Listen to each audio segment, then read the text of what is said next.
ላይ ቼክ ማድረግ አለብን። ቼክ ቆይ ተዋት። አልጋ ጊዜ ገባን ጊዜ ምን አደረኩ? ከፍቶ ነበር እዚህ ጋር ከፍቶ ነበር። ምን የሆነ ነገር ስታርገኝ ነበረ። ማረኩ እግዚአብሔር ምስኪኑ አውቃ ነው። ምንም ያረኳት ነገር ነው ለቪዲዮ ነው ይሄ ጉጂ እና ቤዛ ነበሩ። ከዛ ወጡ አውቀው ማለት ነው። እነሱም ደግሞ እኔ ምን ሊያስደርጉኝ እንደሆነ አላውቅም። ከዛ ገባ ሩም ገባ። ከዛም በኋላ እንደዚህ ብሎ ከፈተ። ተሰቀለ ጭራሽ።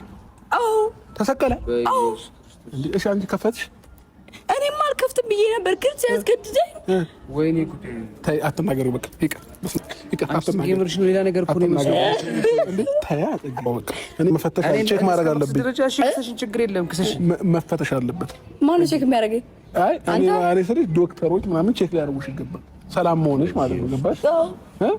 አዎ ጽጌና አብርሽዬ የአብስራን ፕራንክ አደረጉት። በጣም ደነገጠ። ከዚህ በኋላ አንድ ላይ ስራ መስራት አንችልም። ያን ቀን ልደፍረኝ ነበር አልጋ ላይ። ወይኔ ጽጌዬ ማለት ነው። ጽጌ በጣም ነው የምትመቸኝ። የምሬን ነው። ያው ስለምትምል ብቻ ነው እንጂ የምታስጠላኝ ፕራንክ መሆኑን እያወቀች የምትምለው ነገር ብቻው ያናደደኛል እንጂ አብርሽና ጽግሽ አንድ ላይ ሲመጡ ፈታ ዘና ነው የሚያደርጉኝ ማለት ነው። በፕራንክ አንደኛ ነኝ። ከኢትዮጵያ ካሉ ሴቶች ዩቱበሮቹ እኔ ነኝ ፕራንክ አንደኛ ማድረገው ብላለች። አዎ እውነት ነው፣ እውነት ተናግረሻል። ሰላም ሰላም ቤተሰብ እንዴት ናችሁልኝ? እኔ ያለው ፈጣሪ የተመሰገነው። በያላችሁበት ሰላማችሁ ብዙ ትርፍርፍ ይበልልኝ። እኔ ውድና ወርቅ የሆናችሁ ቤተሰቦች ጽጌና አብርሽዬ አንድ ላይ መጥተዋል። ሩቲና ዳኒሽ አንድ ላይ መጥተዋል ማለት ነው።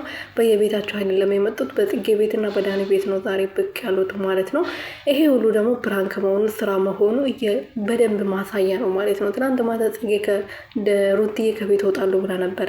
ዛሬ ግን በቤቷ ዳኒ ቤት ሄዶ ነው አንድ ላይ የመጡት። ስለዚህ ይሄ ስራ መሆኑ በደንብ እንድታውቁ ፈልጋለሁ። የመዳም ቅመሞችዬ፣ የእነሱ ፋሚሊዎች ሁላችሁም ማለት ነው። ስራ ባይሆን ኖሮ እንደዚህ አይሆንም ነበር እና አብርሽና ጽጌ አንድ ላይ ሲመጡ ደግሞ ደስ ብሎኛል። ምክንያቱም በጣም ነው የሚያዝናኑት። ድራማውን በሳቅ ነው የጨረሱት።